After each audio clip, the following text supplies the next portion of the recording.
এক রাজ্যে ছিল এক রাজা। রাজার ছিল এক সেনাপতি। সেনাপতি সবসময় একটা কথাই বলতো যে উপরওয়ালা যা করেন অবশ্যই ভালোর জন্য করেন। তো রাজা, রাজ্য, সেনাপতি সব মিলিয়ে দিন বেশ ভালো যাচ্ছে। তো হঠাৎ একদিন রাজার হাত কেটে গেল। হাত বলতে আঙ্গুল কেটে গেল।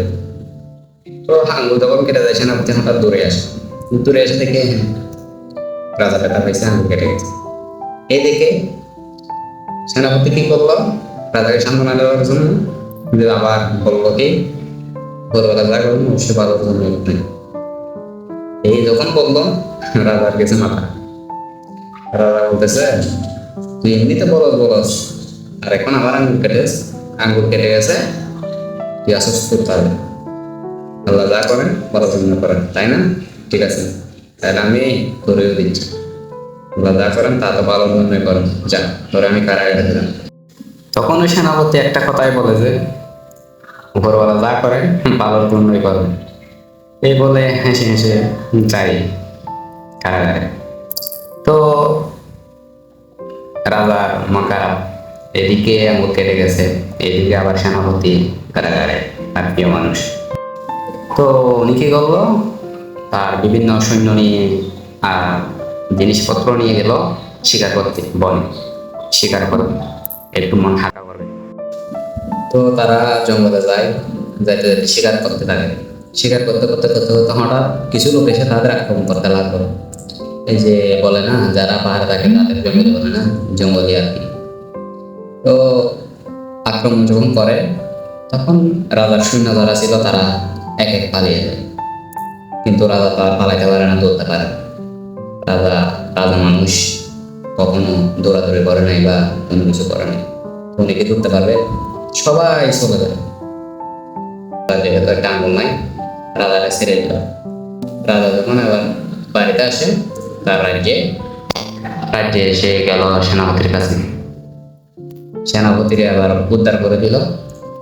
সেনাপতিরে এইসব বিষয় বলল। তখনও বলতেছে কি, হ্যাঁ, আল্লাহ যা করে অবশ্যই বান্দার ভালোর জন্য করে। এই বলে রাজা মোটামুটি গেল, মানে সান্ত্বনা পেল। আসলেই তো উপরওয়ালা যা করেন ভালোর জন্যই করেন। আজকে আমার যদি আঙ্গুলটা না যাইতো, তাহলে আমার এত এরা মেরে ফেলত। এই বলে রাজা মহা খুশি। তো এখন রাজা হঠাৎ আবার জিজ্ঞেস করতেছে সেনাপতিরে, আচ্ছা ঠিক আছে, আমার না আঙ্গুল কেটে গেছে, ওইটা আমার ভালোর জন্য হয়েছে, কিন্তু তোরে যে আমি কারাগার দিবি ওইটাতে কি ভালো আমার একটু বলতো।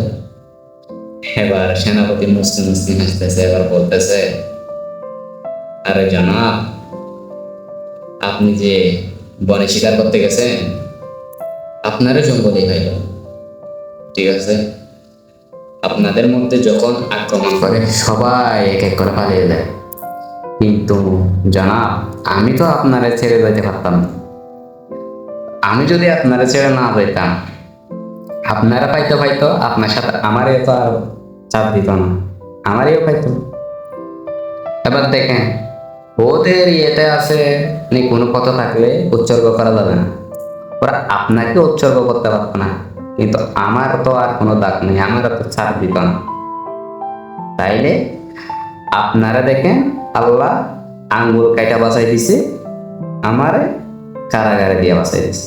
এই জন্যই কোনো কিছুতেই উপরওয়ালার উপরে অসন্তুষ্ট হবেন না, কারণ তিনি যা করেন অবশ্যই বান্দার ভালোর জন্যই করেন। তো গল্পটা থেকে কি শিখলাম?